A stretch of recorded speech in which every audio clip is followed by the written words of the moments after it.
บาทบางปนอันนี้ខ្ញុំមកនិយាយអំពីពាក្យថាខមប្រហែលថ្ងៃនេះខ្ញុំឃើញមានការបង្ហោះសភៅខ្មែរខមហើយក៏មានការខមមិនជជែកគ្នា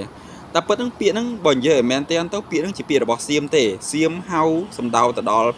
ប្រទេសឬមួយក៏ជនជាតិដែលនៅផ្នែកខាងក្រោមនៃប្រទេសខ្លួន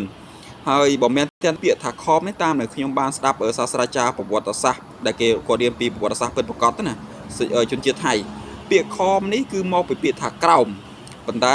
សៀមខ្លួនឯងក៏លាស់អត់បានទៅជាពាក្យថាខមហើយ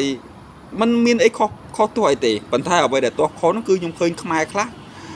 គាត់ចាត់ទុកខ្លួនឯងហ្នឹងថាជាអម្បូរខ្មែរខមដែរអានេះធ្ងន់ធ្ងរបងប្អូនព្រោះយើងអត់យល់នៃអត់ដឹងថាពីប្រវត្តិដើមនៃពាក្យហើយយើងទៅចាត់ទុកថាខ្លួនឯងជាអម្បូរនៃខមខ្មែរយើងគឺខ្មែរមិនខមទេហើយខមនេះខ្ញុំជម្រាបអញ្ចឹងជាភាសាសៀមដែលគេសំដៅទៅដល់តំបន់ឬមួយក៏ជនជាតិ